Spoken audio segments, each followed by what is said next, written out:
YouTube, this is Bio here. It has been a while since last time that I posted a video because it's basically it has been more of the same crapola.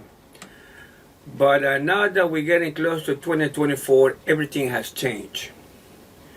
And I want you to pay attention to the business news that I'm going to tell you. No, I don't work for the Western prostitutes or U.S. prostitutes or any other informational services. However, I read some of them, and right now I'm reading NBC, which is a Korean second or third largest network in Korea. And something that is interesting was that there are some state, provinces, whatever the Korean government subdivision is, they are not paying the retirees the money that they're entitled to. And I have here basically a video in Korean, of course, but I have been using YouTube translation. I don't know who actually wrote the program, but you can download it, and it's there are about 20 to 25 languages that you can translate from. And of course, for me it's easy if I do Spanish. And then okay, so wanted basically to receive it quickly, but it was the end of the year, so there were a lot of times, and it was a bit sudden. So basically they're complaining, senior citizens that are not getting the money that they are entitled to. And the states, the provinces that where the citizens are complaining because they cannot help their citizens. Korea is not a federal government per se, it's a central government, but when the central government doesn't have any money because the economic situation is bad due to the electronic war, or the, not electronic, but the war that follows the beast. When you follow the US government against any other country, you're gonna get burned. Korea and Japan were the ones that they got burned very much. So basically the senior citizen, this lady says, no me dan pensión, they don't give me my pension. And I don't even have a subsidy, to raise my children. And the local government screamed pinchazo. So the local government is the one having problem, because all the problems go straight to the local government because in some small states or cities, they don't have federal government present, or central government present, I would say, not federal. So now you have Japan and you have Korea having liquidity problem. Remember this well, liquidity. Now Binance came out with a memorandum for the Russian account holders that they had to the 29th, which is tonight, right? No, they had it till yesterday, because they're the day ahead of us, the Americas, that they had to withdraw their money and open a new account on COMEX, COMMEX. I believe this is a Russian company that bought Binance Russia. COMEX bought Binance Russia. Therefore, if you still want to do business with, do business with Bitcoin and crypto money, you just transfer the stuff to COMEX, and then you continue doing. But your money has to get out of the account of Binance, because once again, the beast is going to steal it from you, like it's trying to steal $300 billion or 300 billion euros in this case, because it's deposited in Europeans account. Now, so you have economic problems. The company has to be sold because they don't want to deal with the beast. Locally speaking, right here in the Americas, the most important state or country in the Americas that deal with Bitcoin is El Salvador. El Salvador is an independent, free nation. And the president is going to run again. And he's going to win unless he gets blown up by U.S. Ratas Inc.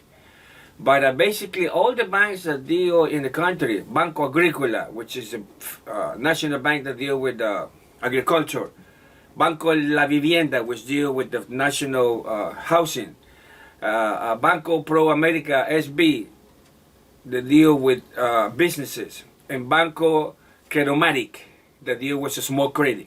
All those are national banks. You can buy and sell Bitcoin in El Salvador using Salvadorian, those banks' accounts. And you can use a method of pago, which is P2P, person to person, on these banks. So here in the Americas, we have no problem because there are countries that they do have a pair of cojones.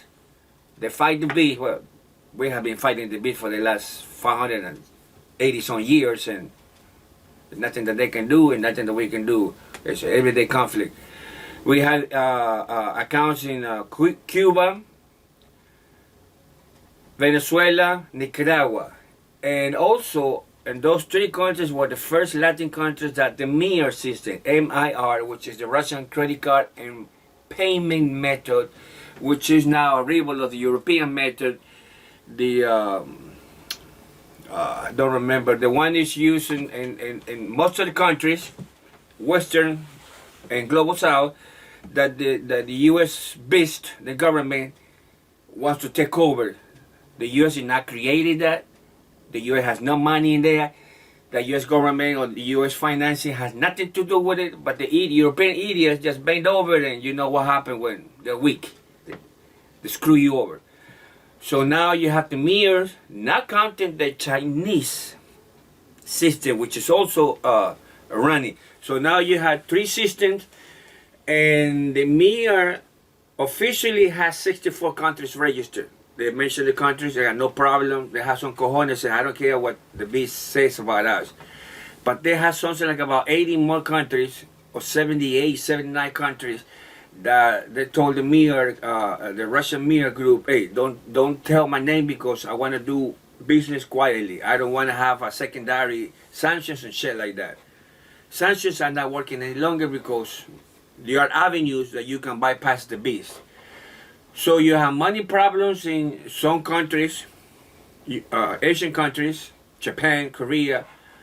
You have Binance quitting the Russian market and selling to this new company, Comex. You have the Salvadorian banking system, national banking system, doing person-to-person payment, exchange, and all that. Of course, they have a little bit of fee, but that's how you make money in banking. But against the Western style domination on the system, which they have lost completely the control. If they had it, it's over, done, finito, no más. A lot of people, they have a lot of money and they don't think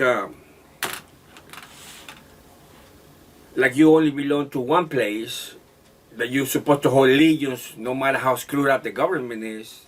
It's starting to diversify the cash. Some of the people, like I've been telling you for the last year, taking money out. Now you know why a lot of people don't have the money in the bank. But I said, what do you do with the dollar? Now, if you know a little bit of economic school, you have like about 12 systems. You have the Chicago boys, you have the Austrian, you have the communist system, you have the old system, the feudal system. I mean, there are 12 well-known schools of economics. And all of them deal with finance because that's the main of economics. Finance and the money. And all of them always mention to diversify your money outside your own country. In this case, if you're a small person that have, let's say, $10,000, that's your life savings. You don't want to have it all in dollars, just like the big guys, the 1%, because if something goes wrong with the central government, your dollar, it gets to be worthless. So you lose the purchasing power of your money goes to pieces.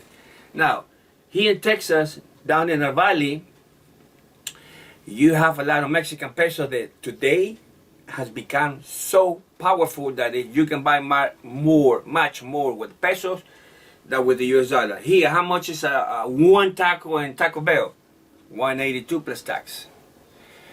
Over there, the equivalent to $182 US dollar would be around a little bit over 32 pesos. Now, how many tacos can you buy with 32 pesos? Beef and chicken, not ground beef, crapola stuff. 5 times 5 is 25, 5 times 6 is 30, around 6 tacos. So with $2, you can stuff your face with tacos. I'm making a comparison of food. Purchasing power. Remember that word. Purchasing power. So people say, oh, the United States is the richest nation in the world. How can you be rich when you're in the whole $33.8 trillion? You have to be stupid and don't know about numbers to say that silly comment. You cannot be rich when you owe that much money. By the end of 2025, the payment, the interest payment on 34 billion, I know it's going to be more than 34 trillion, excuse me, trillion with a T. It's going to be $1 trillion a year. Imagine $1 trillion a year in interest payment. That's unsustainable, guys. That's unsustainable. So how much money does the federal government collect in taxes?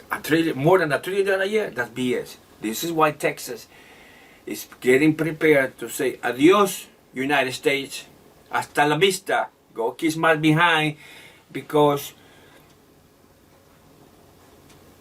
the purchasing power, the loss of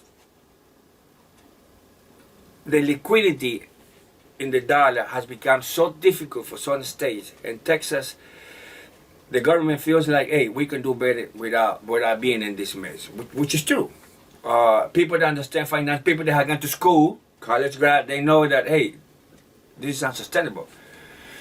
I met with my state rep not long ago in a Christmas party. I was invited, and I questioned how much did we spend our own Texas money securing our border. Or since 2 years ago was was $4.3 billion, B with a B. In this biennial meeting, they scheduled or they budgeted $6.2 billion. So in 4 years, Texas has spent $10 billion in security. Here's my question for the rest of the United States. How much money has the states helped Texas with out of the $10 billion? I tell you what, nada, nothing. So why are we responsible for the United States? Why we Texans or Tejanos got to pay for your security? You can all go to hell. That's how I feel. I pay, you should have to pay too. Never mind, Uncle Sam, they have no money. They're broke. Finito, no más. So think about money liquidity. Think about the lawyer. He's a lawyer. He's not a finance guy. He's not a CPA that runs the Treasury Department. We're screwed, any way you put it. So if you have a lot of US dollars, do it like the big 1%. And instead of having $1,000, well, buy a quarter of a gold coin.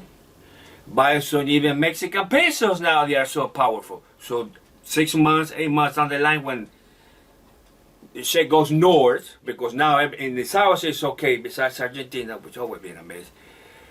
Financially speaking, everything is going sour, Canada and the US.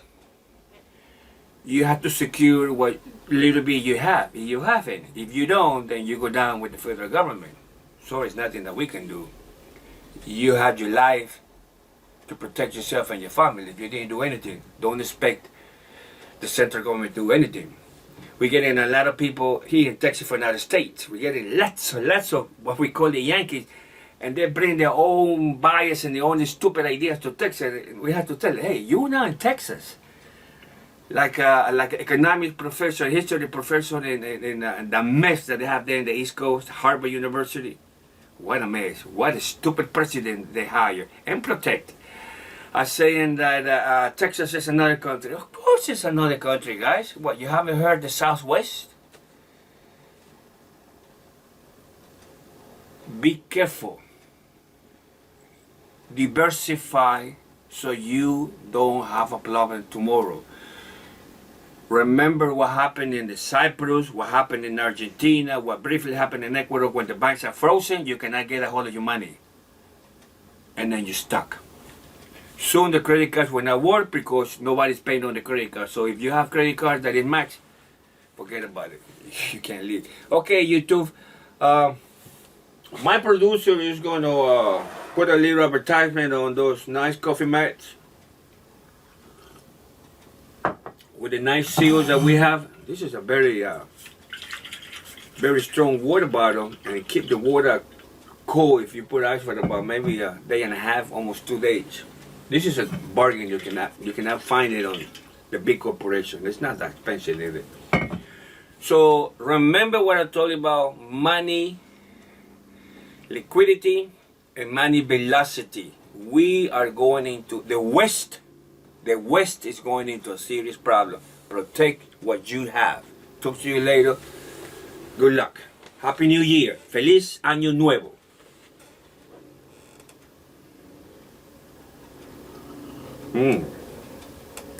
It keep the coffee, the cabrio warm too.